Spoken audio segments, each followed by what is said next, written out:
Hi, I'm Josh Apter, founder of Manhattan Edit Workshop, partner at Filmmaker U, and I'm filling in once again for Gordon Burkell. At Filmmaker U, we create courses for film professionals to deepen and diversify their skill set. You can learn more at filmmakeru with a U .com or follow us on Instagram at filmmaker underscore the letter U. Every week, we interview a working film professional, and this week is no different. We're joined by Cristina Dunlap, an LA native who got her start working on and shooting music videos, made the leap to feature films working on Cha Cha Real Smooth in 2022. And today we're going to talk about how she got started in the industry and her work on the critically acclaimed film American Fiction. It's in theaters now. Welcome to the show. And as we were saying, I watched American Fiction just the other night.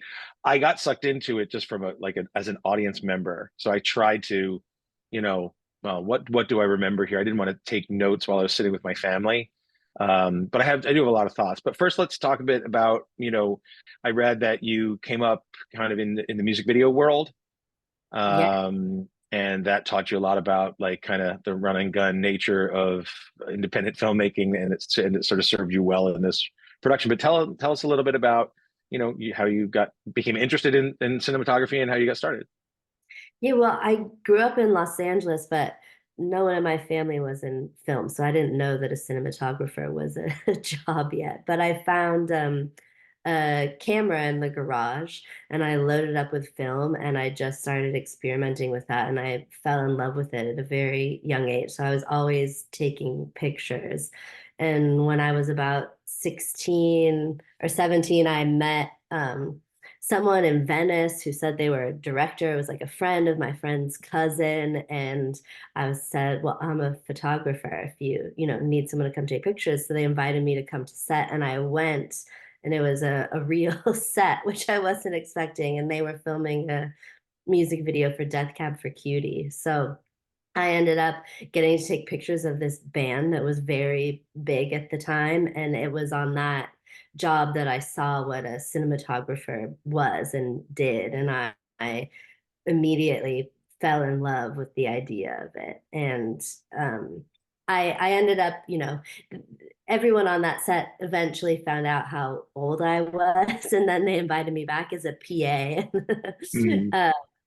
So for years, I worked with that same crew of people, PAing and coordinating, working in the art department, just anything that needed to get done. But I knew in that moment that I wanted to be a DP. I just didn't know what Mhm. my path was going to be to get there. I've been a camera person for 30 years and I fell in love with cinema. I heard there was free film school in France and I wanted to get into the French film school. I really didn't know anything at the time, but I knew at least how to take pictures. So I said, I'll try for the image department. And then when I miraculously got into the French film school, I fell in love with working with the camera. You're following what's going to be in the movie. So that immediacy that the camera allows is what I loved from the beginning. I'm Kirsten Johnson, and this is my course about documentary cinematography.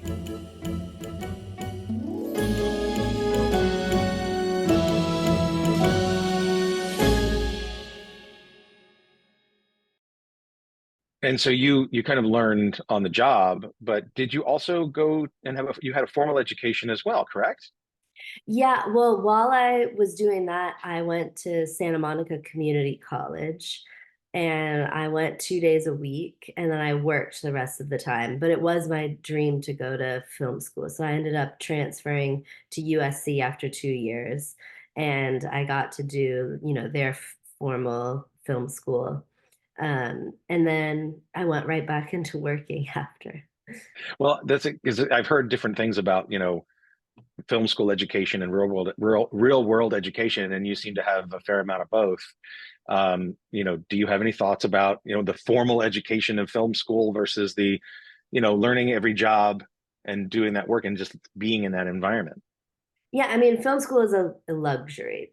Absolutely. I think I really enjoyed my time there and the people that I met, and just getting to study film was such an incredible thing. And there were a lot of great teachers and interesting things. But as far as, the technical aspects of it, I was there at a weird time when George Lucas had just, oh, sorry, my headphones stopped. George Lucas had just donated a bunch of money to the film school, as long as they agreed to move into the digital space. So I shot one project on 16 millimeter film, and then the next year, my final year there, they switched everything over to Sony digital cameras. So we were shooting on Sony EX1s, which were obsolete, by the time I graduated a year later. So in terms of the technical aspects, I think it's much better to just be on set and learn hands-on, unless maybe, excuse me, I think there's certain schools like AFI that are more dedicated to the technical craft. And USC definitely felt more like a learning about the art of film for the time that I was there. I'm sure it's changed since then now that I think they are teaching some film classes again, and they do have better access to digital cameras. Well, it's a moving target because the digital camera, yeah, I mean, it's like, it's gone through, I mean, I guess I don't, depending on when you were there, going from like, DSLR, revolution, if you want to call it, like, to digital cinema cameras. I mean, I was in film school when they got their first Avid. That's how old I am. Yeah, yeah. And it moved me to shoot on Betacam. I shot my thesis film on like video because I didn't Yeah. want to pay for film because I wanted to improvise. And so it was very primitive, but sort of digital in the sense that, it gave you the same freedom to not have to spend $200 for 11 minutes of film, but it was a monster to work with because, like, I'm sure working with 16, it's like, or working with film in general, it's a really different experience. Yeah, yeah, definitely a different experience. But I always felt comfortable in the film world because I played around with film and exposure so much on my still cameras that was someplace I felt really comfortable. So moving over to like the Sony EX1 was pretty foreign to me. Mhm. And so you went right back to work. And did you come up with this crew that you were working with and eventually move to features? How did you transition to, I mean, I'm condensing because I know we don't have a ton of time, but, getting into, long form narrative from music videos is it's a big leap. And a lot of people spend years and years, kind of trying to make that transition. It can be difficult. How'd that happen for you? Yeah, I mean, so because I started so young, I've been in the industry for almost 20 years. So it did take a long time to make that leap, but I I guess it was actually that same director. He had a music video for $5,000 that his DP didn't want to shoot, and I had access to a DSLR, and I offered to come do it for free. And the concept of the music video was that it was a guy, they were going to light him on fire while he shredded on his guitar in a garage. So we had gotten the Diablo camera, which is like was the precursor to the Phantom, or maybe the Phantom existed and we couldn't afford it, but it was a very uh like blip on the radar super high speed camera that could shoot 800 frames a second. So we got one of those, and I went to Home Depot and we bought as many work lights as we could get, and he let me shoot this music video, and that was kind of the jumping off point. And then from there were other directors in that same crew or friends and just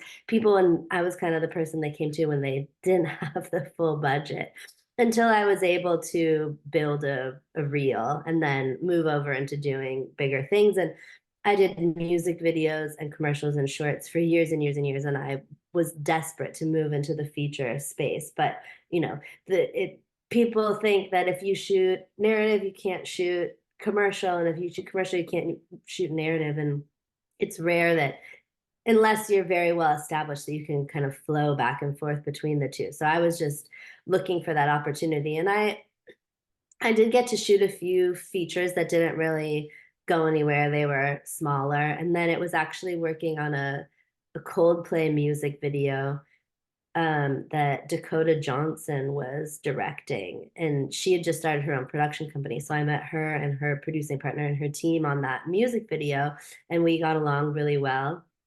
And about a year later, I saw that I was up for a movie that they were producing, and so I reached out, and they actually had said, it's first time directors. They want a really well established featured DP. We would love to interview you, but we don't think, they're gonna go for it. And they didn't, but I tried.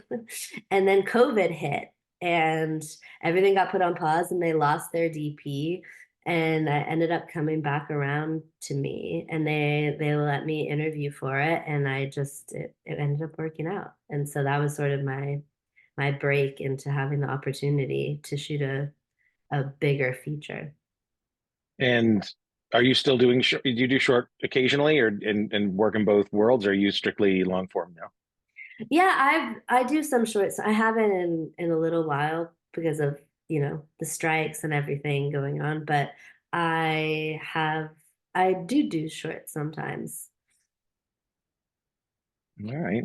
Well, we should get to American fiction because I think that's the worst. That's what we're supposed to be talking about. I'm not quite, again, I'm filling in for Gordon. He knows better than I do, but that, I mean, you shot that in 26 weeks, something like that. 26 days, yeah. 26 days. I'm sorry, 26 days, 26 weeks, right?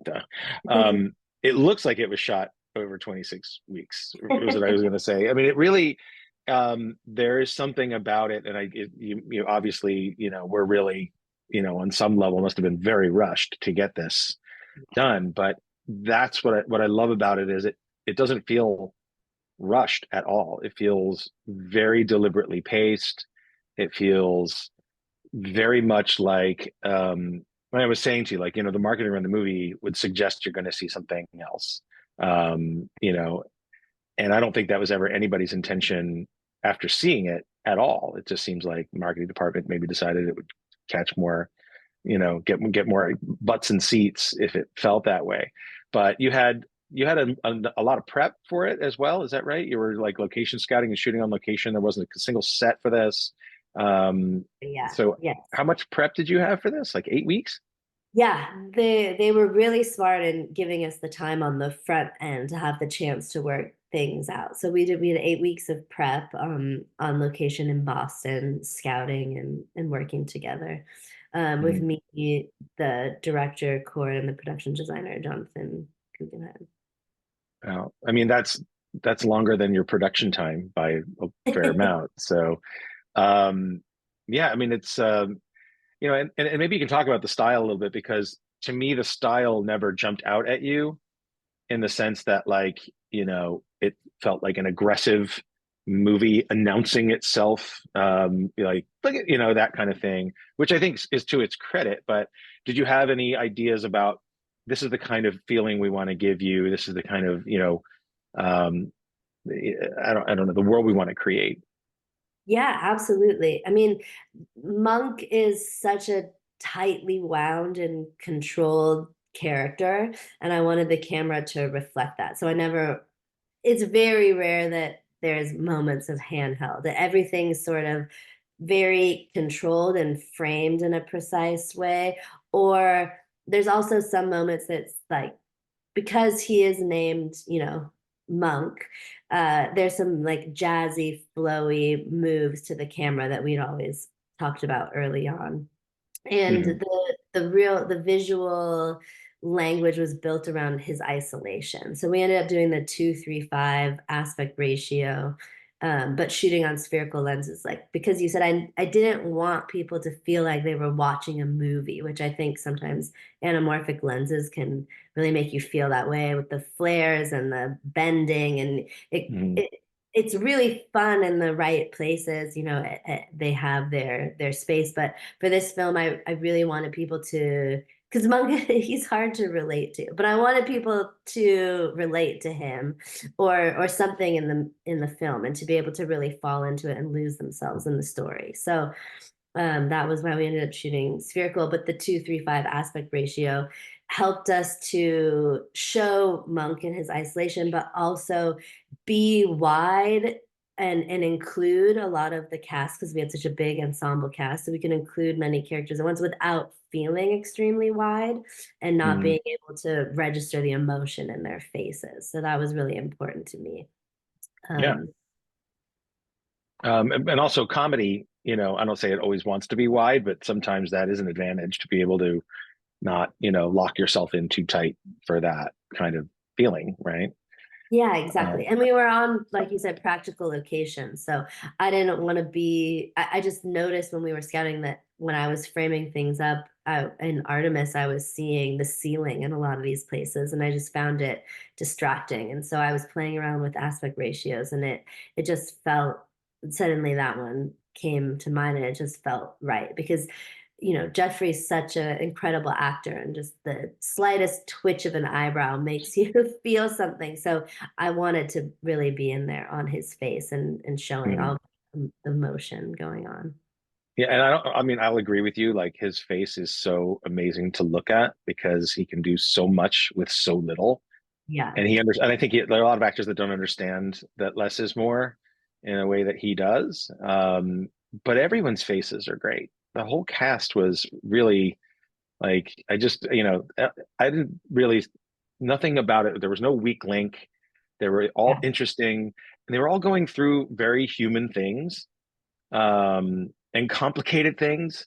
That's the thing. Like this, it's not, it's a, I guess I read an article about it that referred to it as a dramedy, right? Yeah. Maybe you could say, I mean, it's a movie. It's like there are parts about it that are very, very serious and very sad. There are parts that are really, really funny. But it was very grounded to me. So, and I felt like even just there were a couple shots where, seeing his sister, I don't want to spoil it, but seeing his sister's passing specifically through her feet was a really intimate way of understanding something, right? You're telling me this, you're telling me everything I need to know. And you're not, Right. and there's an economy to that and a specific, like, it's like I had never seen anything like that before. And it's just an incredibly moving sequence, right? And I couldn't exactly explain why. Thank you so Um, much. That's yeah. I mean, for that particular scene, I think Cord and I talked a lot about what we wanted to focus on in that moment. And I think sometimes when you're in an experience in life like that that's extremely heightened and emotionally overwhelming, sometimes you'll lock in on one detail and that's all you can really focus on. And we were talking about how Jeffrey, probably didn't want to look in the room, but he wanted to know what was going on, and maybe he was just focused on her feet, and that was all he could bear to look at. mhm. So Right. But it's like you're talking about someone who's isolated and outside of experience, and yet even outside, he's locked in. Like he's got contact with the world. And I think that really helped. There was another, I mean, this is just one of these beautiful shots of him at sunset on the beach. mhm. Um, and it's just like you can have a moment with an actor like that at a time of day like that, and it just kind of you let the audience bring a lot of the emotional information to it. And that was one of the things I liked, is just it wasn't really telling me how to feel and what to do and how to think. And it's like it's so rare. There's many movies. It's just like, you know, they're Yeah. too passive of an experience. And I think there was a lot because there's a puzzle to this, and it's an unexpected narrative. And you expect the, sort of the pot boiler fake out thing to sort of take the movie over, and it doesn't. It's not. It's part of a bigger story. Um, that then I guess we can talk about this a little bit, how it unravels at the end and sort of looks back into itself. Right. And did you treat that in a way where it's like, well, we want this to feel as real as anything else in the film, but then there's this artificial, we're going to come up with these endings that you don't state are projections or like movie endings, but they are. So was your intention to shoot everything in a way that was, completely, you know, on face value as believable as anything else?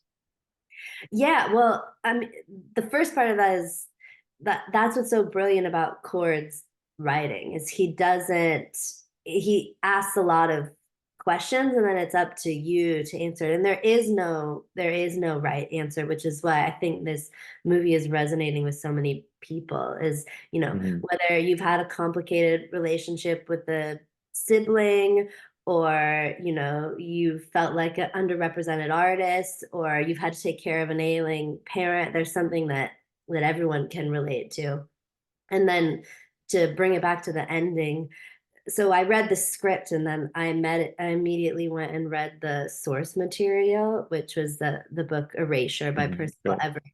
And the book actually ends, um it leaves you wondering. I don't know, I don't want to ruin it for everybody, but it leaves you wondering what decision he makes. So it ends in Hmm. that first ending. And then I realized, Cord sort of brought his own take to the end that I just thought was brilliant. So when Hmm. I was first meeting with him, I had the idea that I really wanted to be three completely separate, tropey genre feels to shooting those endings. So, Hmm. there's the rom-com ending where we're shooting on longer lenses, and everything's a little warmer and bloomier and like softer focus. And then there's the action ending where we got, our first techno crane in the movie and we're flying across tables, and it's, there's more whip pans and action, and the editing is really cutty. And then there's, our classic ending that sort of fits with the rest of the film. But I wanted to really go over the top with those, and sort of lean into the tropes of those genres.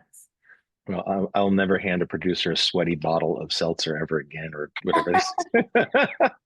No, it was. I mean, look, it ended on. It was a lighter moment, but you do have to put it together for yourself, and I really like that. Like, I for one feel like the two of them will get over whatever conflict arose from. You know, I think I don't know. I mean, what he say? You're my girlfriend, not my accountant. Yeah. Um, that was but it seemed like they had made deeper roots before that. It's something that. So I at least personally wanted to believe that this was going to end well for them and Yeah. continue on. It just sort of maybe it wants you to believe that or not. It's hard to say. Yeah. Um, but it's funny that the book doesn't really take you there at all. Yeah, no, it ends as soon as he makes it to the stage. And then that's the end of the book. So, Well, that's interesting. Yeah, there's been a lot of what did we do? We did lessons in chemistry. I think that was based on a book. We talked to the cinematographer for that. And these adaptations are, they're tough because now I want to read the book. yeah. But in a lot of cases, reading the book first makes the movie less, but reading the book after actually it complements the film. So yeah, no, it made me want to know more. And I guess that other scene that I guess is noteworthy is that where he's interacting with his characters. Oh yeah. Um, I think that was, I guess, more sound design. I don't think there was anything you did from the camera's perspective where it was shot differently when they were like in character in front of him, right? It was played out like they're all sort of Yeah. workshopping the book together, right? Yeah. Well, it's funny that that's a funny story because our original intention was, there's that scene and then there's the end of the film. And we didn't want the end of the film to feel like a record scratch out of nowhere moment where suddenly it gets really meta. We wanted to sort of pepper it in visually. So for that scene, we had actually decided that all of the lights were going to dim down and a spotlight was going to come up when the character played by the actor Oak with the eye patch goes into this sort of like monologue about hating himself. And Hmm. when he came to set, he came with an eye patch because he had scratched his cornea and he was in a lot of pain. And the worst thing you can do to someone with a scratched cornea, I learned, is put them in a bright light because their pupil is dilating, contracting, and it's just extremely painful. So we had to throw that idea out the window immediately. And we only had like 3 takes, to get that scene because he was just in so much pain. So it ended up being a lot more grounded. But, we added some filtration that had a sort of a smokiness to it. We wanted to make it feel a little in like a whiskey room, and so that was the direction we ended up going, to make it a little bit more out of the norm. But yeah, originally we intended to go quite big with it in the spotlight and make it known. But I think it serves the film well. You know, it's one of those happy accidents where it blends nicely. Yeah, I think that the moments that, because they are maybe smaller in a way, makes the movie bigger. Right. You know, I don't know if that's yeah, I guess it makes sense to you, but Yeah. you know, because it's one of these things that I think you're going in thinking one thing, and you're just getting a much more complex, grounded story that has some of these, you know, it goes off in certain directions, but it always kind of goes back to its, you know, this sort of core story. I know we have to go. It's 12:30. This is short and sweet. I could go for another while here, but I won't. I would first thank you so much for sharing what you have about your work and this film. I hope for good things. I guess it's a good omen to have won it was an award at Toronto that sort of like signifies good things to happen. So I'll keep my fingers crossed for you. Thank you so much. And I'll ask you, I guess, because our question is always your guilty pleasure movie or TV show or something that's inspired you, you know, quickly as we're running out of time, what would be your go-to? I mean, for visual inspiration, I would say it's Days of Heaven. I think seeing that movie on a big screen is just absolutely mind-blowing, and so that's my visual number one source of. I think it is one of, you know, the movies that made me want to do what I do. Sorry, my dog is repositioning in the sun. Well, so Oh, that's why I was thinking maybe if it was all these practical locations, you just went in and painted all of the walls the way Malik does so that he can shoot without any lights. yeah, right. He's insane. But I'm very glad there are him around. I mean, they're, you know what I mean? Like I'm, you know, the movies aren't the easiest, but I'm glad to have a filmmaker like that. I'm glad that you're inspired by that work. And you've inspired me because now I'm going to go read that book. Oh yeah, it's a great book. All right. But Well, it's funny, Cristina, everyone always says like that, you know, it looks very natural, but oftentimes we were having to use every light on the truck. So I definitely wasn't technically using that Terrence Malick inspiration, but visually it's you know, the images stick in your mind. So that was what I was hoping for. yeah, no, it really did work. And look, much success to you. I'm sure you're off right now to go to another big job. You're busy schedule. But thanks for giving us some of your time today. You too. Thanks so much for having me. That's it for this week. You can check us out at filmmakeru, the letter u.com, or follow us on Instagram at filmmaker_u. I'm Josh Apter. Thanks again for watching.